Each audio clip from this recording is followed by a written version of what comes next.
What if your business could create a holiday that customers look forward to every year? Today, explore how small businesses and local brands can invent their own unique holidays to boost engagement, sales, and community loyalty. We dive into the real examples like Three Floyds Brewing's legendary Dark Lord Day, a cult favorite event that draws thousands and creates massive buzz. Learn how to develop your own local holiday, attract crowds, and turn a simple idea into an annual celebration that puts your business on the map. I'm Jed TV and WJOB Radio. I'm the media guy. He is the marketing guru at Purdue Northwest, Matt Hansen. Matt, good to see you. Good to see you. Let's go. Jump in. Yeah, I do a lot of these. So he handed me the outline before the show, and I'm like, man, I'm trying to think of the one business that has created a local holiday that has just really kind of affected the rest of their business. Certainly Three Floyds Brewing, which is right around the corner. We're in Hammond, Indiana. Right around the corner is the Three Floyds Brewing.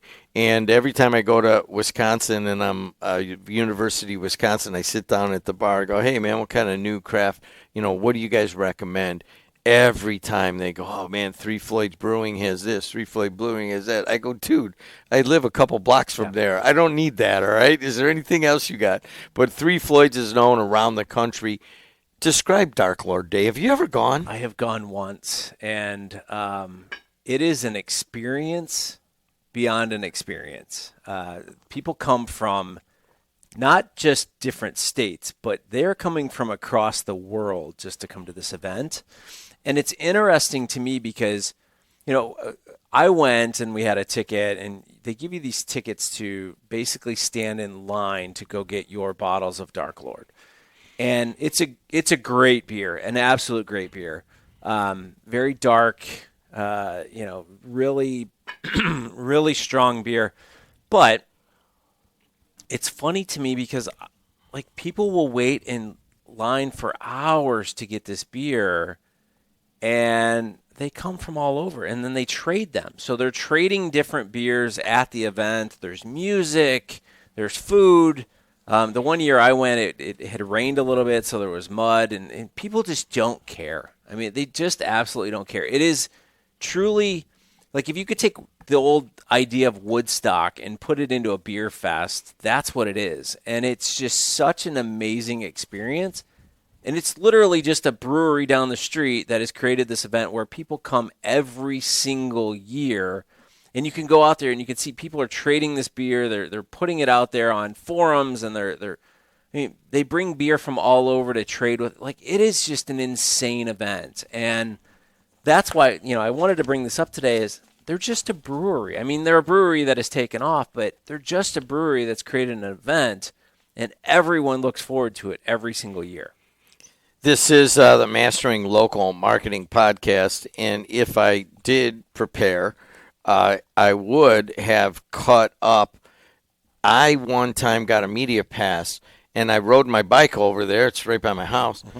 And I just went up and down the line and interviewed people that were there. And just, hey, how are you? Come over here. Tell us where you're from. California was one of them. Massachusetts, Minnesota for some reason. Maybe they drink a lot of craft beer up there. They were not from Indiana, none of them that I interviewed. Didn't know any of them. Typically, I'm the local media guy here. Didn't know anybody. But it was I was like you, and this was 10 years ago. And I was like, man, what is, this is a phenomenon that has just started to take off. Now it's just national. They get national news coverage and that kind of stuff. But it was a very simple idea that just started. Let's talk about another one. Trying to promote the businesses in Whiting along 119th Street, Whiting, Indiana. Yeah. And Tom Dabberton, who actually hosts the show here on Wednesday mornings, and another guy had an idea. Well, why don't we do something that celebrates our Polish heritage of Whiting, Indiana? Whiting, Indiana's borders Chicago, up in the very northwestern tip of Indiana. Actually, I think it's like one block over from Chicago, but it is a lot of ethnic people and a lot of Polish people. So they came up with this thing. Why don't we just have a pierogi fest parade? And they just went down the main business place with a bunch of tricycles and stuff the first time. Wasn't a big deal. Next year it got bigger. Next year it got bigger.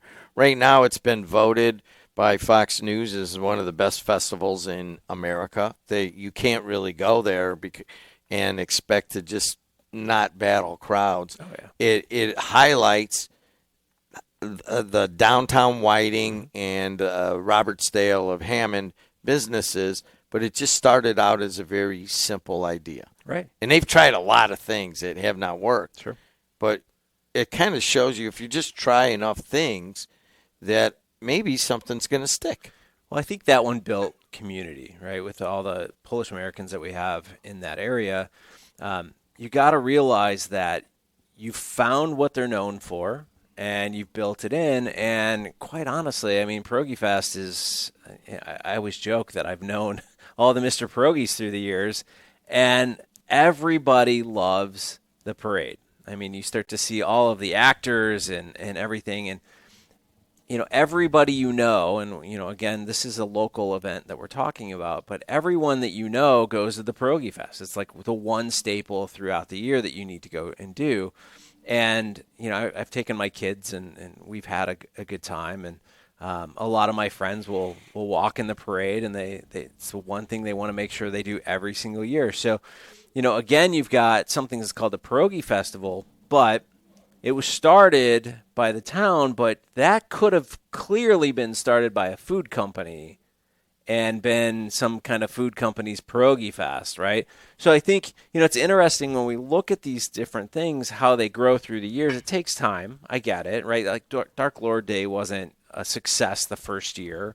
The pierogi fest, as you said, wasn't a success the first year. But if you continue to do it over and over again, through time, you'll build that community, and the community will rally behind you and start to really build it up. And your name is associated with something that everybody looks forward to every single year. Look on the national level.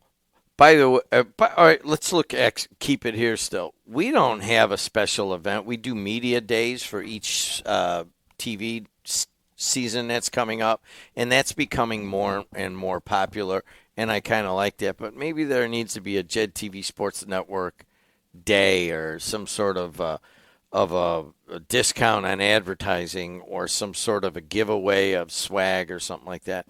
But if you look on the national level, I'm pretty sure in your top 5, if not your top, of creating a holiday or a local holiday day has to be on Amazon with what they've done. Yes, Prime Day, right? So they create Prime Day, which Prime Day seems to happen more often than just one day, right? Yeah. But they've created a day which is just discounts, and it is everywhere, and the news picks it up. And some of my best friends will send me. They're like, "Hey, check this out," because I actually don't have Prime, but they will send me things like, "Hey, do you want this? This is a great deal. I know, this is kind of your space." But like, can you think? As a small business, can you think of developing some kind of event on that scale? I mean, yeah, I get it that Amazon is this huge company, but you don't have to be on a national level, right? We talk about Pierogi Fest, we talk about Dark Lord Day. Like, those have become worldwide events. People come in from all over the place for those. What can you create? You talk about the sports network, right? So could you do I know National Day of Signing, right, where they're going to school. You could do that live, right, where they announce that on air. You could do schedule release day, something along those lines. Like, there's all kinds of different things that you could do on a local level, but you could do a highlight of the top 100 players of that season and literally do interviews with them and share their stats and give them the press that they need. I mean, these are all events that you guys could create on a local level that your audience would buy into, right? You're giving them the spotlight that they are looking for. They're going to buy in. Mom and dad are going to buy in. Aunt and uncle are going to buy in. Grandma and grandpa, and it goes on. So there's a million different things that you can do with this, but what it all comes down to is creating a community aspect of people that all have similar values, similar interests, and creating something that they look forward to doing every single year. How do you count down to that? Basically, you just use social, right? So it's a ton of content. It's 30 days out, it's 15 days out, it's 7 days out, those types of things. I mean, you and I have talked a lot about football, the NFL. We're in football season, right? We've got, my crew, we've got our fantasy football draft next week. I'm sending them out the countdown. I'm like, hey, all these things are happening, of course, because I'm the commissioner of the league. But, that's an event for my guys. From a football standpoint, there are things going on, right? The Bears, we talk about the Bears and we talk about the Colts and all of these football teams. They're doing a variety of things to get people hyped for the upcoming season. The Bears open up on Monday Night Football against the Vikings. Do you get excited over that? I'm kind of excited. It's a Monday night game. 0-1? 0-1 maybe. But yeah, 0-1. Yeah, we can argue that all day long. But that's what I'm saying. Like, figure out what people are interested in, what gets them passionate, and build an event around it. But make sure that it ties back to your brand, to your company, and that it makes sense, right? That it's not the the Jed Sports Network knitting event. Like, that makes no sense. It's gotta work with exactly who you are and what you stand for and what that community that you talk to is really passionate about. Do you do this alone? No, I mean, you don't have to. I mean, you can. If you're really feeling energetic, you can do it by yourself. But partnerships are always the best way to do that, right? So figure out who out there can benefit from it as well, who wants to partner with you. It could be the town, right? So, maybe the town is always looking for the next great event, and you say, well, we're gonna launch this. How can you help us promote it? I'm working with my son and my daughter belong to a fencing club.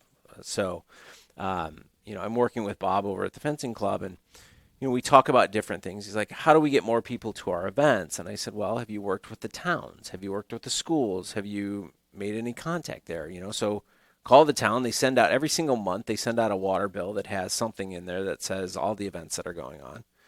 He said, okay, great. There are Facebook groups that are out there. Work with the moderators of those groups to promote content through that, right?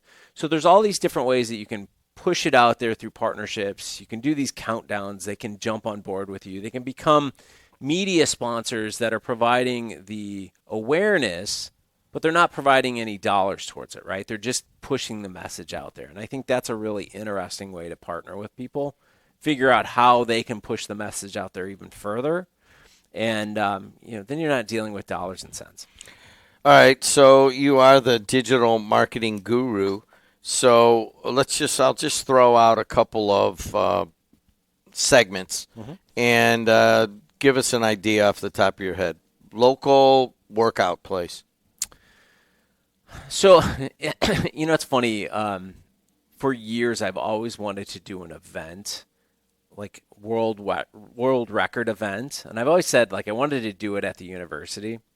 Just never got around to it. I've never been privy to the information that needs to happen. But I work with a couple of different gyms, and could you do something like if you're talking about fitness, could you do a squats competition, or could you do it something much bigger, right? Could you get the largest, tug of war in history? What would that take, right? I have no idea what it's going to take. You're going to need a rope, you're going to need some space, right? Because if you're talking world record, it's got to be a lot of people. But is that 1,000 people?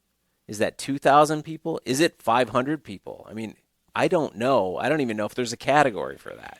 But you could create that and then start to generate the press behind it and start to just get out there on local TV, local radio, push it through social networks and say, we're looking for participants. We want to do this. Everyone will get their name on this. I think, if we were to do something at the university, local tug of war sponsored by, Joe's Gym, and we're going to break the world record, I guarantee you those students would be all over that. We're on the campus of Purdue Northwest, and somehow over the years have built this like the most beautiful parking lot in the Midwest with all this dunescaping and so forth. That would be a perfect place. It'd be perfect to put it out there, and all the students would come out of the dorms. There's dorms now here, and they're building another one, so it's taking up some of the parking space. But that's not a bad idea. As a matter of fact, using that space would be there's got to be something that we could do on that space. Well, even better, right? We have one main large competitor here in Northwest Indiana for universities. Maybe you put one university against the other, and that's the challenge, right? He won't even mention. I won't even mention them. No, I won't. This is a black and gold Purdue-based system. We don't talk about the other guys unless we have to. Yeah. All right. We are right down the street here, just a couple blocks south. They've got, I think, 2 antique malls. What would you do? Yeah, so this reminds me. Years ago, I hid I'm a college professor, so I hid an A on campus, right? And I gave them a bunch of different clues and all of this. And it was a social media class that I was teaching, and I was giving them clues online, and they had to figure out where I had hid this A. And I think I made the library staff very angry by doing this because I didn't warn them. And at one point, there were about 5 or 6 students running through the library trying to find this book. But I hid the A in the book that we were reading at the time and put it into, back into the library because that's, libraries had books back then. But the idea with a local antique place or whatever, if you ever go into an antique store, they'll always say oh, make sure to check out this antique place and this. They share knowledge. They tell each other go check out the other one. So could you do almost like a scavenger hunt in an antique system, right? So if there's 5 different antique stores, or even if you're not an antique store and you're just talking about getting everyone in the town to work together, could you do a scavenger hunt where you have to go and take a picture of each one of these things, and the first person to get all the pictures brings it back to a centralized location, wins some prizes and all that. That gets the traffic into each one of these stores, and then people know you're there, again, generating awareness. Hopefully they stick around and shop a little bit, but if they're in a real hurry, I get it. But could you do something like that? Or maybe it's like a discounted coupon of some sort that they get when they complete all of it. Great, right? But everybody is working together to do something fun at that point, and that's an event that everyone can get excited about. We, back in Crown Point back in the day, I don't know what they do today, but we used to have I think it was Art Thursdays, and you would have artists that would set up their art in each one of the stores, and they'd have a little 10 by whatever booth, and they'd set up their art, and people would come out of the woodwork that night. They'd go out to dinner, they'd go look at all the art, they'd go to all the shops, and there was an uptick in sales just from that. So, it doesn't have to be a pierogi fest, a Dark Lord Day, and an Amazon Prime Day. It can be something relatively small, but people can look forward to it. Another example right now, you see the commercials out there for the Minnesota s'mores night that they have, right? And how Hershey donated 40,000 bars. Again, it's a localized event. Hershey's said, well, let's capitalize on this. Let's make sure that we're the chocolate bar for that. So, again, could you do that if you have a local chocolate company? Could you create a night like that? Sure, of course you can. It doesn't have to be 40,000 chocolate bars, but you could create something every single year. I think National Night Out is this week, and there's all kinds of different things. It's tonight, right? Is it tonight? Or did it already happen? Yeah. I don't know. That was a big deal. Yeah. You know what? I think I forgot to go. Yeah. There you go. There you go. So, but that's what I'm saying. There's all of these examples out there, and all it takes is one thing for you to lock on. Just make sure that it's relevant to you and that it builds community. He's Matt Hansen. I'm Jed, the Jed TV Sports Network, and this is the Mastering Local Marketing Podcast. Thank you again, Matt, for showing us the way. And until next time, we will see you later.